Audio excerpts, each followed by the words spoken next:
السلام علیکم ورحمۃ اللہ وبرکاتہ۔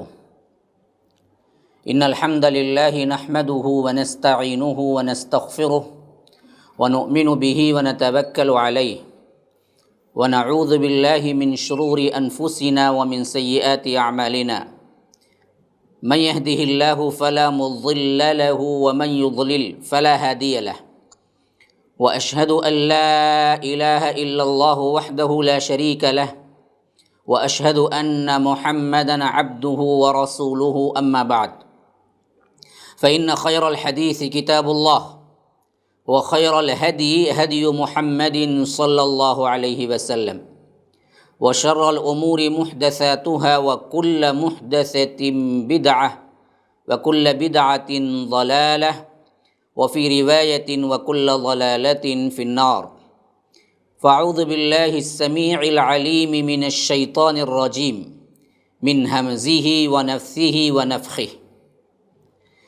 ان اللہ لا یستحیی ان یضرب مثلا ما بعوضة فما فوقها فأما الذين آمنوا فيعلمون أنه الحق من ربهم وأما الذين كفروا فيقولون ماذا أراد الله بهذا مثلا يضل به كثيرا ويهدي به كثيرا وما يضل به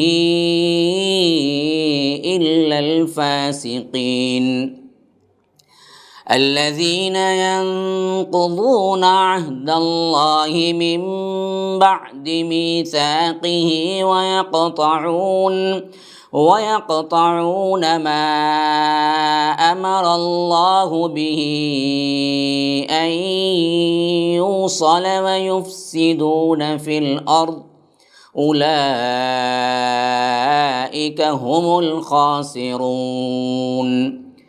كيف تكفرون بالله وكنتم أمواتا فأحياكم ثم يميتكم ثم يحييكم ثم إليه ترجعون۔ هو الذي خلق لكم ما في الأرض جميعا ثم استوى إلى السماء فسواهن 7 سماوات وهو بكل شيء عليم۔ اللهم أرنا الحق حقا وارزقنا اتباعه وأرنا الباطل باطلا وارزقنا اجتنابه۔ اللهم علمنا ما ينفعنا وانفعنا بما علمتنا وارزقنا علما۔ رب اشرح لي صدري ويسر لي أمري واحلل عقدة من لساني يفقهوا قولي۔ اس اللہ کے نام سے ابتدا جس کے ناموں کی کوئی انتہا ہی نہیں۔ ولو ان ما فی الارض من شجرۃ اقلام والبحر يمده من بعده 7 ابحر ما نفدت کلمات اللہ۔ اس ذات اقدس پر کروڑوں درود و سلام ہوں جو تمام جہانوں کے لیے رحمت للعالمین بن کے آئے تھے۔ اللہم صلی علی محمد وعلی آل محمد کما صلیت علی ابراہیم وعلی آل ابراہیم انک حمید مجید، وبارک علی محمد وعلی آل محمد کما بارکت علی ابراہیم وعلی آل ابراہیم انک حمید مجید۔ برادران اسلام، واجب الاحترام بزرگوں، دوستوں، عزیز ساتھیوں، لائق احترام ماؤں اور بہنوں، اللہ تبارک و تعالیٰ کے فضل و کرم سے تفسیر کے جو دروس MSLI لائف چینل کے ذریعے آپ تک پہنچ رہے ہیں، اس میں گزشتہ کا جو درس آپ کے سامنے اختتام تک پہنچا وہ آیت نمبر 25 تک مکمل ہوا تھا۔ اور آج میں آپ کے سامنے جو تلاوت کی ہیں وہ 4 آیات کی تلاوت ہیں، 26، 27، 28 اور 29 کی، اور کوشش یہ رہے گی کہ اس ایپیسوڈ کے اندر، اس درس کے وقت کے اندر ان 4 آیتوں کا خلاصہ میں آپ کے سامنے پیش کر سکوں۔ اللہ تبارک و تعالی وقت میں برکت دے۔ پہلے مضمون شروع ہوا تھا سورہ بقرہ کا صفات المؤمنین کے ساتھ، پھر اس میں 2 آیات وہ تھے جو صفات الکافرین تھے، اور اس کے بعد تقریباً 17 آیات یا 13 آیات وہ تھے جو کہ منافقین کے صفات تھے۔ پھر اس کے بعد سب سے پہلی آیت اور سب سے پہلا حکم کے طور پر جو آیت اللہ تبارک و تعالی نے ترتیب مصحف کے اعتبار سے ہمیں پکارا وہ اپنی عبادت کی طرف، اور دلیل جو دی اپنی ربوبیت کی طرف۔ فرمایا کہ میں رب ہوں تو عبادت بھی میری ہی ہونی چاہیے، اس کے علاوہ کسی اور کی نہیں ہونی چاہیے۔ یا ایھا الناس اعبدوا ربکم الذی خلقکم، یہاں سے توحید کی دعوت شروع ہوئی، یہاں سے مضمون شروع ہوا۔ اصل صفات پہلے بتا دیے گئے، کٹر کافر کون، مؤمنین کون، منافقین کون۔ پھر اس کے بعد وہ آیات شروع ہوئی جو مقصود ہو اصل میں، جس کے لیے قرآن اترا ہے، توحید، سب سے پہلا مضمون وہی آیا۔ تو اور اس میں اللہ تبارک و تعالی نے بتایا کہ عبادت میری ہی ہونی چاہیے، اس واسطے کہ رب میں ہوں۔ ربوبیت کی دلیل دے کر الوہیت کی دعوت، یہی انبیاء کی ہمیشہ دعوت رہی ہے۔ رب میں ہوں تو عبادت بھی میری ہو، اس کے علاوہ کائنات کا کوئی شخص ایک ذرہ بھی پیدا نہیں کیا، تو کوئی شخص عبادت کا کوئی ایکشن جس کے لیے کیا ہے وہ ہرگز اس کے لیے وہ سزاوار نہیں ہے اور اللہ کو قابل قبول نہیں ہے، ورنہ تو وہ شرک ہوگا جس کا ٹھکانہ دائمی جہنم۔ پھر رب العالمین نے رسالت کی دلیل دی، اور رسالت کی دلیل کہ اللہ کے رسول نبی ہیں، اس قرآن کو بنا دیا۔ گویا کہ ربوبیت کی دلیل، اپنے ربوبیت کی دلیل رب العالمین نے زمین و آسمان کو قرار دے کر الوہیت کی دعوت دی، بعینہ ہی اسی طرح رسالت کی دعوت دیتے ہوئے اس قرآن کو دلیل بنایا کہ یہ میرا رسول ہے، نہیں مانتے ہو تو اس طرح کلام لے آؤ۔ پھر اس کے بعد رب العالمین نے ان مؤمنین کے لیے کیا ہے، جھٹلانے والے کافروں کے لیے کیا ہے، اعدت للکافرین، بھڑکتی ہوئی آگ ہے۔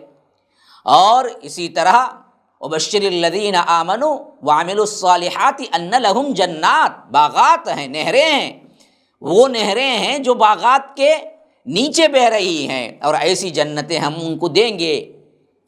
تو یہاں مضمون مکمل ہوا 25 آیتوں تک کا۔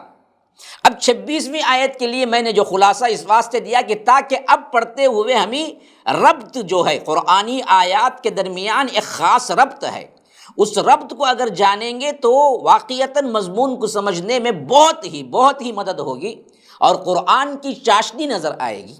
اب اس ترتیب سے دیکھیے کہ میں ہمیشہ کہا کرتا ہوں آپ کو کہ تفسیر قرآن کو سمجھنے کا اگر اپنے ذہن میں آپ یہ خاکہ پہلے سے بٹھا لیں کہ یہ خطابی انداز ہے، کتابی نہیں، ہاں کاف والا کتاب نہیں۔ جیسے لوگ لکھتے ہیں کتاب، ایک ہیڈنگ، پھر اس کے بعد کیا ہے ایک سب ہیڈنگ، ایک مخصوص عنوان کو اٹھا لیے، اسی عنوان پر پورا اس کا کیا ہے صفحات پر جتنا بھی وہ لکھتا ہے اس کی پوری کتاب گھومتی ہے، پھر اسی کا سب ہیڈنگ ہوتا ہے، پھر اسی کے لیے کیا ہے دوسرے دلائل۔ یہ ترتیب قرآن کی نہیں ہے۔ قرآن کتاب ہے لیکن ترتیب کتاب نہیں، بلکہ کتاب کی ترتیب خطابی ہے۔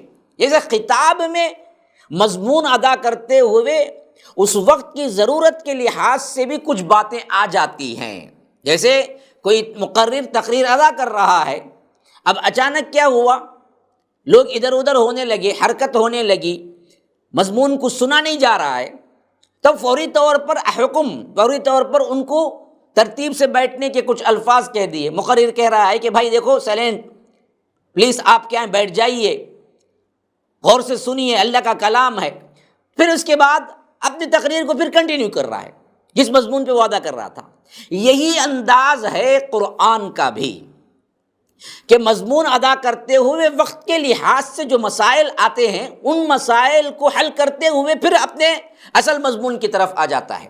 تو کتابی نہیں خطابی انداز کو آپ ذہن میں رکھیں گے تو مضمون کو سمجھنے میں بہت آسانی ہو جائے گی، اور انسان جب کہ اللہ کا کلام پڑھتا ہے تو اس کو سب سے اہم ترین بات جو اسے پریشانی میں ڈال سکتی ہے وہ یہی ہے کہ اچانک کہیں جنت کا ذکر، کہیں جہنم کا ذکر، کہیں واقعات کا ذکر، کہیں کوئی حکم، کہیں کوئی کیا ہے مسئلے کا حل، یہ سمجھ نہیں آتا کہ کس مضمون کے تحت یہاں دراصل یہ آیت آئی ہے۔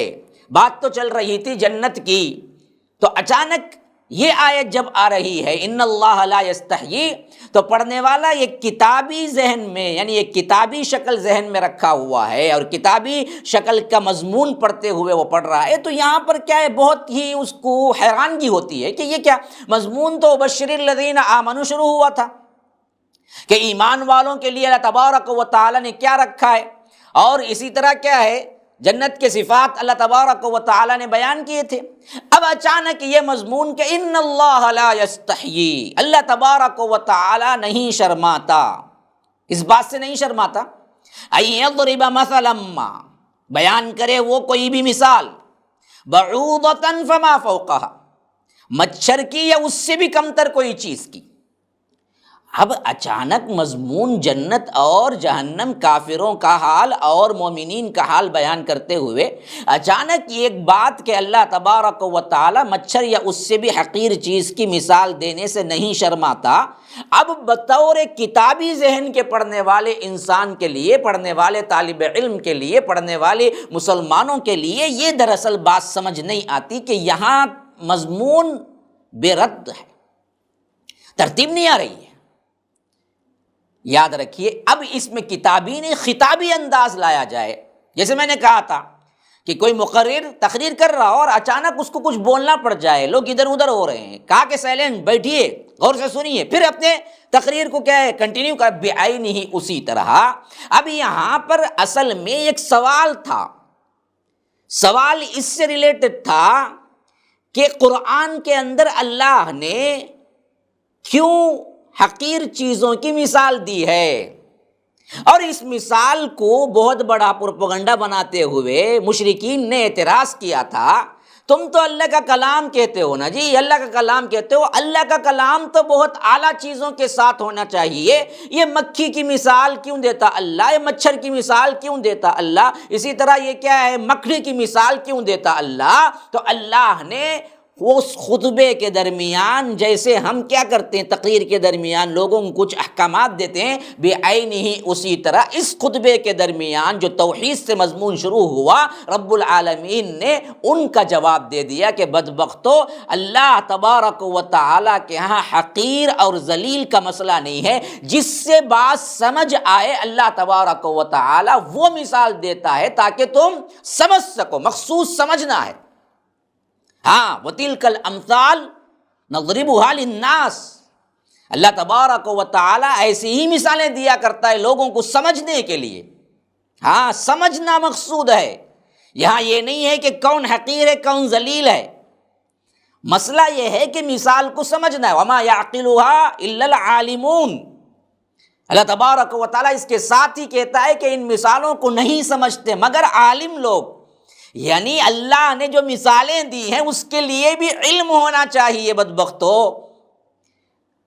علم کے ساتھ، فرما برداری کے ساتھ، سمجھ کے ساتھ اگر دیکھا جائے تو وہ بہت ہی اعلیٰ ترین مثال ہے، خواہ اس میں مکھی کا ذکر ہو یا مچھر کا ذکر ہو یا مکڑی کا ذکر ہو۔ آپ کو معلوم ہونا چاہیے اللہ تبارک و تعالی نے مکڑی کا ذکر قرآن میں کیا ہے، اسی واسطے فرمایا مچھر یا اس سے بھی کمتر چیز کا، مکڑی کا، جالا جو بنتی ہے نا مکڑی، حتیٰ کہ ذکر ہی نہیں کیا، اس نام سے ایک پوری سورت رکھی قرآن میں، سورۃ العنکبوت۔ ہاں، اور اس سورۃ العنکبوت میں باقاعدہ طور پر مکڑی کا پورا 1 2 3 آیتوں میں ذکر کر کے اللہ نے شرک کے ساتھ، جس طرح مکڑی کا جالا جتنا بودا ہوتا ہے، جتنا کمزور ہوتا ہے، فرمایا کہ اس سے بھی کمزور یہ اللہ کو چھوڑ کر دوسروں کو پکارنے والوں کا رشتہ ہوتا ہے، کچھ مدد نہیں کر سکتے۔ اللہ اکبر! کیا دلیل، اس سے بڑی کوئی دلیل لا سکتا ہے؟ حالانکہ مکڑی کی مثال ہے، مکڑی ایک بالکل بھی ایک بیکار سی شے ہے، کوئی اس کو کیا ہے دیکھنا بھی پسند نہیں کرتا، لیکن رب العالمین نے جب مثال دی تو کتنی اعلیٰ ترین بات سمجھائی اس مکڑی کی مثال سے۔ دیکھیے، ہاں، اللہ تبارک و تعالیٰ کہتا ہے جو لوگ اللہ کو چھوڑ کر یا قادر کا نعرہ لگاتے ہیں یا غوث کا نعرہ لگاتے ہیں، اللہ کو چھوڑ کر دوسروں کو پکارتے ہیں، اللہ کو چھوڑ کر یا حسین یا علی کا نعرہ لگاتے ہیں، جو بھی ہیں، ان لوگوں کی مثال ایسی ہی ہے، اتنے کمزور ہیں وہ جن کو وہ پکارتے ہیں، جیسے مکڑی کا جالا ہوتا ہے۔ جو مکڑی جب جالا بنتی ہے تو اس کی نظر میں وہ اس کا مضبوط ترین گھر ہوتا ہے، جو وہ دنیا کے سب سے بڑے نیوکلیئر ویپن سے بھی نہیں پھوڑا جا سکتا۔ اس کے ذہن میں، کس کے ذہن میں؟ مکڑی کے ذہن میں وہ اپنا مضبوط ترین گھر بناتی ہے جو بہت ہی کیا ہے مضبوط ہے، اور جب مکان مالک دیکھ کے بھی اسے چھوڑ دیتا ہے تو سمجھتی ہے کہ کوئی مجھے توڑنے والا نہیں ہے، لیکن کبھی کبھی اچانک مکان مالک کو خیال آتا ہے کہ گھر میں جالا زیادہ ہو گیا ہے، اور صرف ہاتھ سے ایک اٹھا کے کیا ہے ایک لکڑی سے یا ہاتھ سے یا کیا ہے کوئی کپڑے سے صرف کیا ہے جھاڑتا ہے تو تمام کا تمام اس کا جالا تتر بتر ہو کے کیا ادھر ادھر چلا جاتا ہے۔ یہی حیثیت ہے شرک کرنے والے اللہ کو چھوڑ کر دوسروں کو پکارنے والوں کی، کہ فرمایا کہ یہ لوگ سمجھتے ہیں بڑا مضبوط رشتہ ہم نے جوڑ لیا ہے، لیکن اتخذت بیتا وان اوہن البیوت لبیت العنکبوت۔ کہا کہ بدبختو، جو لوگ تم اللہ کو چھوڑ کے پکارتے ہو،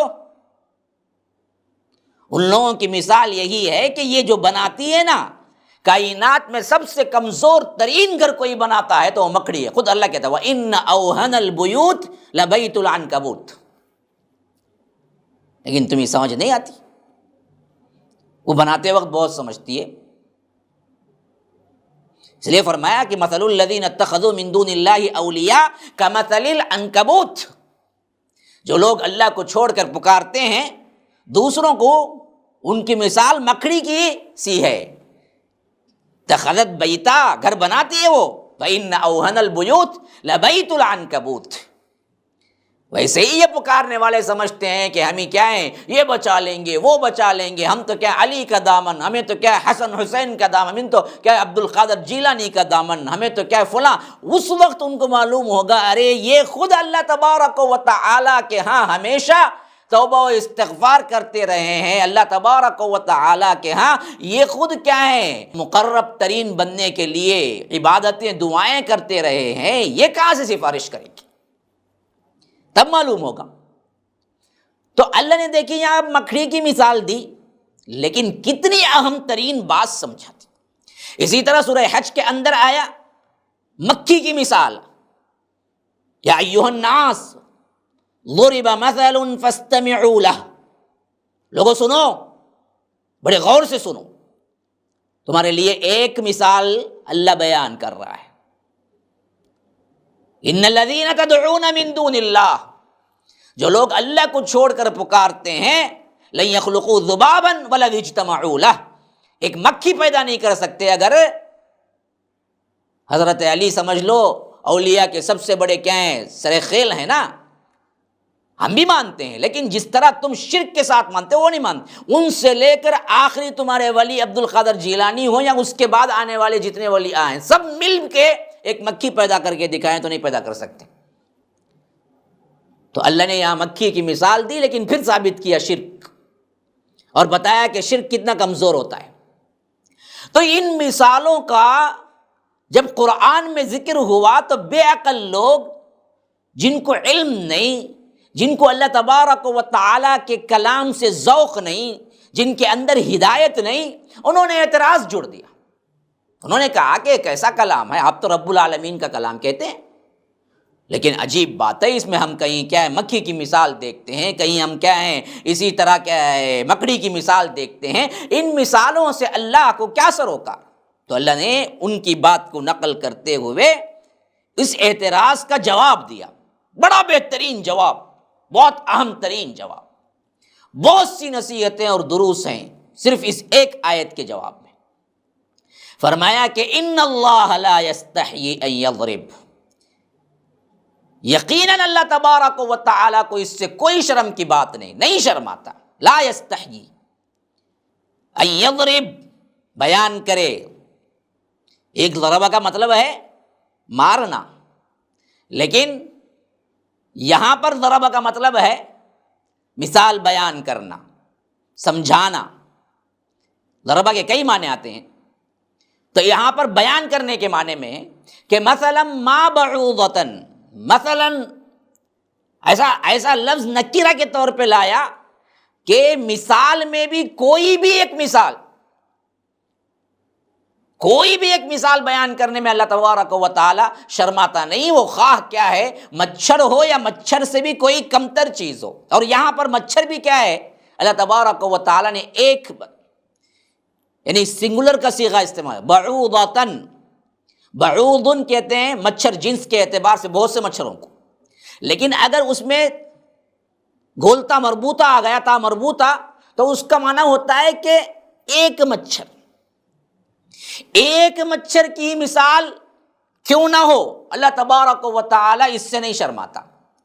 کیوں؟ مثال وہاں پر مسئلہ یہ نہیں کہ حقیر ہے یا بڑی ہے، مسئلہ یہ ہے کہ وہ مثال پرفیکٹ ہے سمجھنے کے لیے یا نہیں ہے۔ رب العالمین نے جو مثال دی وہ پرفیکٹ ہے، اس سے پرفیکٹ کائنات میں کوئی مثال نہیں ہو سکتی۔ تبھی وہ بات اللہ تبارک و تعالیٰ قرآن میں بیان کرتا ہے۔ تو فرمایا عنکبوت بھی اسی واسطے مکڑی کی مثال لایا تھا، اور ذباب مکھی کی مثال بھی اس واسطے آئی تھی۔ تو اس کے بعد فرمایا کہ اب اللہ تبارک و تعالی جو سراپا ہدایت کی کتاب ہے، اس میں ان مثالوں کے ذریعے اللہ ذکر کرتا ہے، تو یہ لوگ اعتراض کرتے ہیں۔ تو اللہ تبارک و تعالی فرماتا ہے کہ فَأَمَّا الَّذِينَ آمَنُوا فَيَعْلَمُونَ أَنَّهُ الْحَقُّ مِنْ رَبِّهِمْ، رہے جو لوگ جو ایمان لاتے ہیں، اس بات پر ایمان لاتے ہیں کہ اللہ کی طرف سے جو بھی اترا وہ حق ہے۔ ہاں، یہ اہم چیز ہے، جن کا ایمان یہ پہلے سے بن جاتا ہے، رب العالمین کا کلام ہے، اور رب جب جو کہتا ہے وہ حق کہتا ہے، وہ کبھی کوئی بیکار اور جھوٹ بات بولتا نہیں، نہ اس کی کوئی بات تبدیل ہوتی ہے۔ مثلا ما بعوضة فما فوقها فأما الذين آمنوا فيعلمون، جو لوگ ایمان لاتے ہیں، جو ایمان کو قبول کر لیا، ان کا ایمان کیسے ہے قرآن پر؟ یہ کلام حق ہے، انہ الحق من ربہم، تو ہمیں کوئی شک نہیں ہے، مکھی کی ہو، مکڑی کی ہو، مچھر کی ہو، اس سے بھی کم ترین چیز کی کیوں نہ ہو، ہم کو یقین کامل ہے کہ اللہ تبارک و تعالی کی طرف سے اترا ہے تو یہ حق ہے، اور یہ مثال ہے تو یہ پرفیکٹ ہے، اس سے پرفیکٹ مثال کائنات میں کوئی نہیں ہے۔ لیکن فرمایا وَأَمَّا الَّذِينَ كَفَرُوا، رہے وہ لوگ جنہوں نے کفر کیا، فَيَقُولُونَ، وہ کہتے ہیں مَاذَا أَرَادَ اللَّهُ بِهَذَا مَثَلًا، اللہ تبارک و تعالی کا اس مثال کو بیان کرنے سے کیا ارادہ ہے، کیا چاہتا ہے؟ ارادہ یرید کا مطلب ہے چاہنا، اگر ٹھیٹ ترجمہ کیا جائے تو اس کا مطلب ہوتا ہے کہ یہ کافر لوگ کہتے ہیں فیقولون ماذا اراد اللہ بہذا مثلا، اللہ ان مثالوں کے ذریعے کیا چاہتا ہے؟ یہ کیا مکھی کی مثال ہے، یہ کیا مچھر کی مثال ہے، ان مثالوں کے ذریعے اللہ کیا چاہتا ہے؟ حالانکہ اللہ کیا سمجھانا چاہتا ہے یہ ایمان والوں کے قول سے معلوم ہو گیا کہ حق ہے، اور اس سے پرفیکٹ مثال کوئی نہیں ہے۔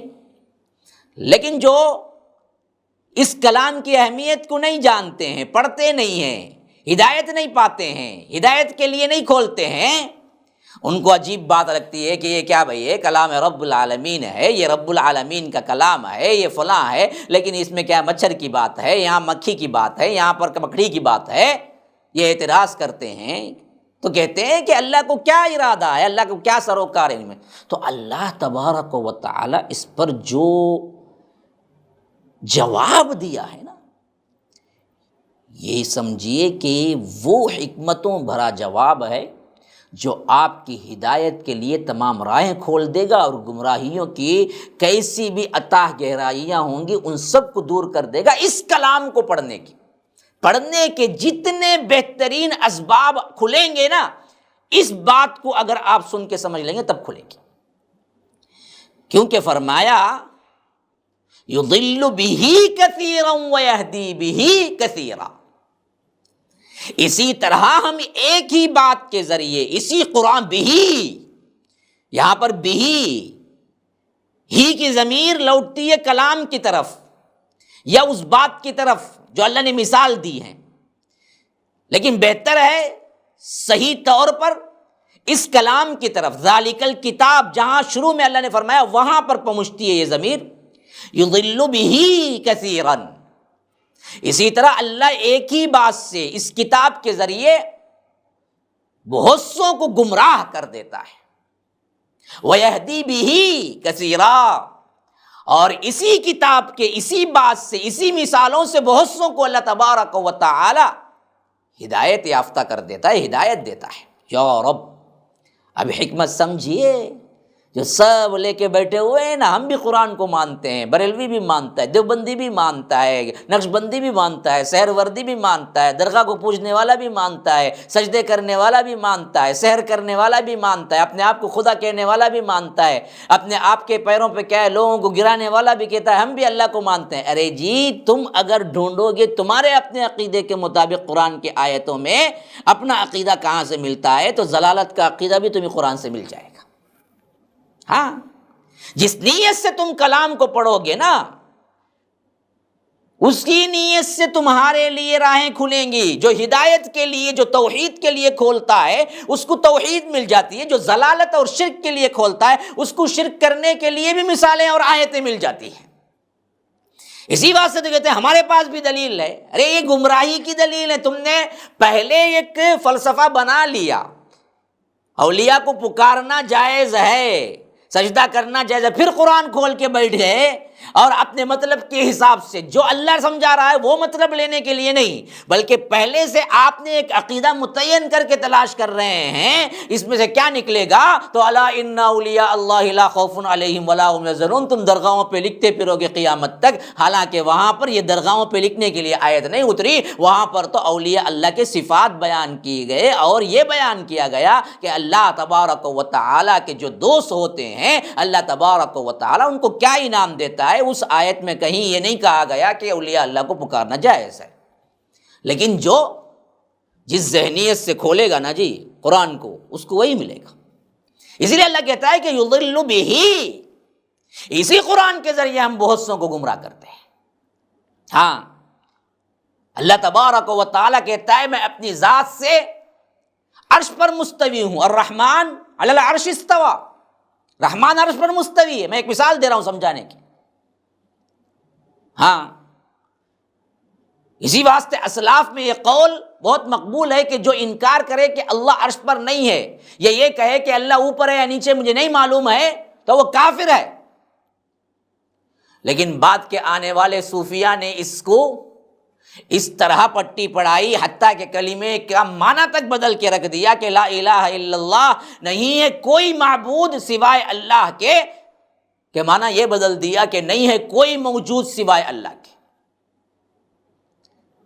تو کہہ دیا کہ اللہ عرش پر نہیں، پوری کائنات میں اللہ حلول کر گیا ہے، جس میں بھی چاہے۔ اللہ دل میں بھی ہے، اللہ کیا ہے ہمارے اندر بھی ہے، اللہ باہر بھی ہے، دنیا میں بھی ہے، سب میں، ہر جگہ ہے۔ ابھی اس عقیدے کو پہلے بٹھا لیا، پھر قرآن میں کیا آیتیں تلاش کرنے لگے، اللہ ہر جگہ ہے کہنے کے لیے کیا کیا ہے آیتیں، ہم کو دلیل ملے گی کیا؟ کیونکہ گمراہی کی نیت کر کے بیٹھے ہوئے تھے، دلائل بھی مل گئے۔ ہاں، سورہ حدید کے ابتدائی آیات پڑھ لیجئے، ٹھیٹ یہی معنی نکلتا ہے، هو الاول والآخر والظاہر والباطن، وہی اول ہے، وہی آخر ہے، وہی ظاہر ہے، وہی باطن ہے. صاف وحدت الوجود کا عقیدہ جو صوفیہ نے گمراہ کیا، بہت بڑی امت کو جو آج بھی گمراہ ہوئے ہیں. آج بھی بہت سے لوگ کیا کہتے ہیں کہ اللہ ہر جگہ ہے یا دل میں ہے، اسی آیت کو دلیل بنا کے انہوں نے سمجھا دیکھو اللہ ہی کہہ رہا ہے، دیکھو وہی اول ہے، وہی آخر ہے، وہی ظاہر ہے، وہی باطن ہے، وہی دکھنے والا، وہی چھپا ہوا، وہی اول وہی آخر. تو پھر تو کیا ہے، پورا کا پورا جو کچھ بھی دکھ رہا ہے وہ تو اللہ ہی ہوا. ہاں اسی طرح کیا ہے مجادلہ کی یہ آیت انہوں نے کیا کر لیا، لے لی. ما يكون من نجوى ثلاثة إلا هو رابعهم ولا خمسة إلا هو سادسهم ولا أدنى من ذلك ولا أكثر إلا هو معهم أينما كانوا. تم تین نہیں میں چوتھا ہوں، تم چار نہیں میں پانچواں ہوں، تم پانچ نہیں میں چھٹا ہوں، تم جہاں کہیں بھی ہو میں تمہارے ساتھ ہوں. تو کہا کہ دیکھو جی صاف اللہ کہہ رہا ہے کہ ہمارے ساتھ اللہ ہے. حالانکہ یہاں پر مراد اللہ کا علم اور رحمت ہے. اللہ ساتھ ہے کا مطلب ذات کے ساتھ نہیں ہے. لیکن جب انہوں نے پہلے ہی ایک گمراہ عقیدہ بنا لیا، قرآن کی آیتیں ان کی تائید میں مل گئی. یہی ہے جو اللہ تبارک و تعالی یہاں بتا رہا ہے کہ یضل بہ کثیرا. ہم اسی قرآن، اسی کتاب کے ذریعے بہت سوں کو گمراہ کرتے ہیں جو اس کتاب کے عقیدے کو لینے کے بجائے اپنا عقیدہ پہلے بناتے ہیں، پھر اس کے بعد کتاب کو پڑھنا شروع کرتے ہیں تو ان کو ان کے عقیدے کے مطابق مل جاتا ہے. جو اللہ کے کلام کو اپنے فلسفوں سے، اپنی صوفیت سے، اپنے گمراہ مسلکوں سے مبرہ ہو کے کلام کو پڑھتے ہیں اللہ اور اس کے رسول کی ہدایات اور تشریحات میں، تو ان کو کیا ہے، ہدایت ملتی ہے. جن کو نہیں ہے یہ موقع ان کو ضلالت مل جاتی ہے. تو اسی واسطے سب سے اہم ترین بات جو اس آیت میں ثابت ہوئی وہ یہ کہ مسلمانوں قرآن کو کتاب و سنت کی تشریحات میں بغیر کوئی آئیڈیالوجی بنائے، عقیدہ بنائے، اللہ جو عقیدہ دے رہا ہے اس کو پڑھنے کے لیے اللہ کے کلام کو کھولو، تو تب تمہیں کہیں جا کے کیا ہے رب العالمین کی طرف سے ہدایت ملے گی، ورنہ قرآن سے بھی گمراہی ملے گی تمہیں، کیونکہ تم نے چاہا پہلے گمراہی. اب اللہ کہتا ہے اس کے بعد وما یضل بہ الا الفاسقین، ہم گمراہ نہیں کرتے مگر انہی کو جو فاسق ہے. اب آ گئی وہ بات کہ اللہ گمراہ کرتا ہے، اللہ ہی گمراہ کرتے تو ہمیں کیا کریں گے؟ نہیں، اللہ نے کہا کہ ہم گمراہ ان کو کرتے ہیں جو بدبخت ہوتے ہیں، پہلے سے اس کتاب کے ذریعے گمراہی ہی چاہتے ہیں، فاسق ہوتے ہیں. فاسق کون ہے؟ انہی چاہ رہی ہے، کیونکہ وقت نہیں ہے، ہمارا وقت ہوا چاہتا ہے کہ انشاءاللہ آپ انتظار کیجئے اگلے ہمارے درس تک. ہم اگلے درس میں فاسق کون ہیں اور اس کی صفات کیا ہیں وہ آپ کے سامنے بیان کریں گے. تب تک کے لیے مجھے اجازت دیجیے. وآخر دعوانا ان الحمدللہ رب العالمین. السلام علیکم ورحمۃ اللہ وبرکاتہ.